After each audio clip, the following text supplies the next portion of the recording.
atas nama Andi Karmila Kahar dari kelas 10 MIPA 1. Dalam menyelesaikan tugas prakarya, saya akan membuat video mengenai virus corona atau biasa dikenal dengan sebutan COVID-19.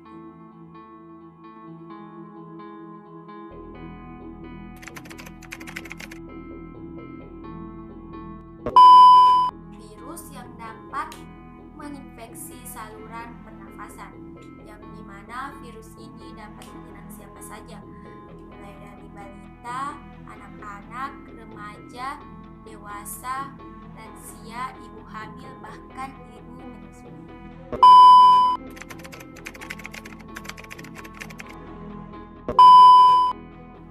Berupa bersin, sesak nafas,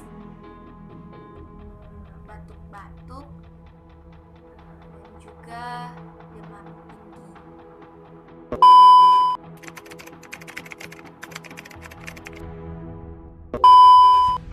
Proses penyebaran virus corona salah satunya dengan berjabat tangan, yang dimana jika orang yang terinfeksi virus corona berjabat tangan dengan orang yang tidak terinfeksi, sehingga dengan itu orang yang tidak terinfeksi tersebut akan ikut terinfeksi dengan virus corona.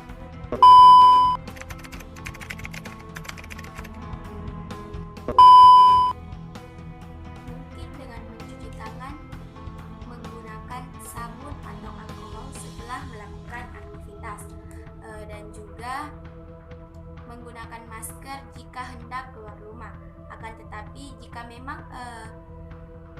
hal tersebut tidaklah begitu penting, usahakan untuk tetap berdiam di rumah. Karena mengapa? Hal tersebut tidak akan merugikan pada diri kita sendiri. Ini akan menimbulkan atau menciptakan suasana kekeluargaan yang lebih harmonis lagi.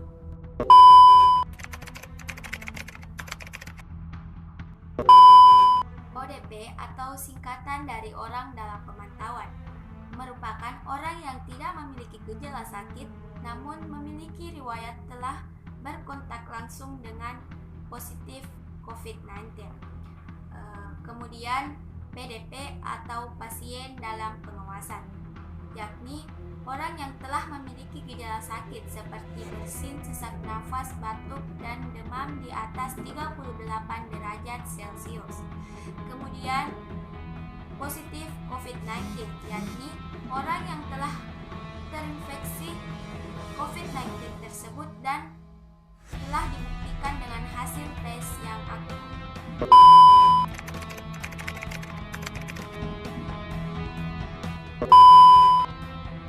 Dilansir dari Worldmeter, Rabu 8 April 2020, pukul 12.00 waktu Indonesia Barat, jumlah kasus virus corona di seluruh dunia telah mencapai 1.431.973 pasien. Kemudian sebanyak 322.209 pasien dinyatakan sembuh. Adapun total korban meninggal dunia mencapai 82.096 orang.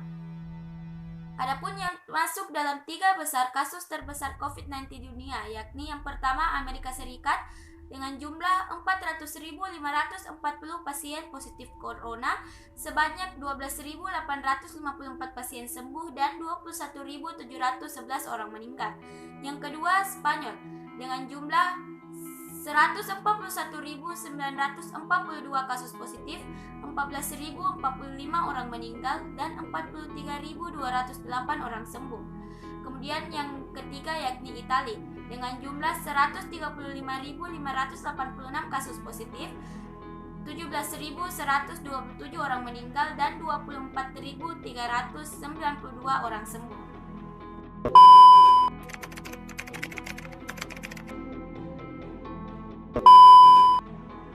Proses awal penularan virus corona di Indonesia dimulai dari seorang WNI yang terkena virus corona pada tanggal 2 Maret 2020 karena telah melakukan kontak langsung dengan WNA asal Cina. Kemudian virus tersebut juga menyebar kepada ibunya yang kebetulan pada saat itu merawatnya. Setelah ditemukan kasus 01 dan 02 tersebut, pemerintah melakukan pengecekan di tempat-tempat yang telah dikunjungi oleh pasien tersebut.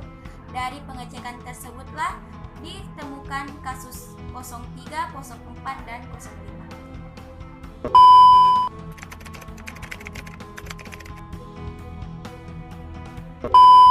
Update terakhir, kasus virus corona di Sulawesi Selatan dapat kita lihat pada gambar berikut ini. Selanjutnya, untuk update terakhir kasus virus corona di Kabupaten Bone juga dapat kita lihat pada gambar berikut ini.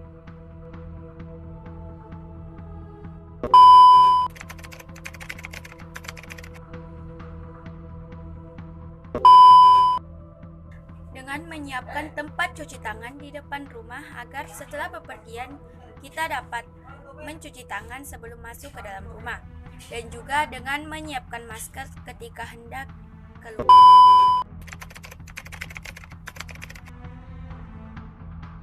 Presiden Joko Widodo menetapkan COVID-19 sebagai jenis penyakit dengan faktor risiko kedaruratan kesehatan masyarakat, sehingga pemerintah mengambil opsi pembatasan sosial berskala besar.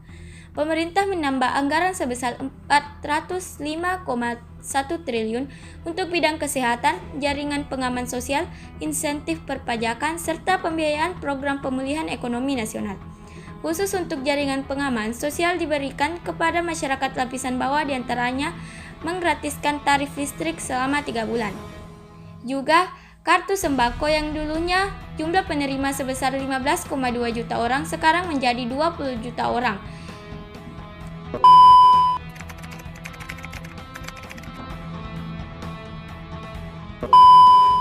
Himbauan saya untuk masyarakat Indonesia, budidayakanlah hidup sehat agar kita dapat terhindar dari virus corona dan kita dapat memutus tali penularan virus corona.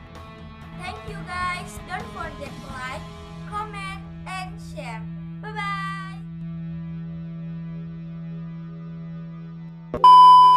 Telah bepergian atau melakukan aktivitas ibunya yang kebetulan pada proses awal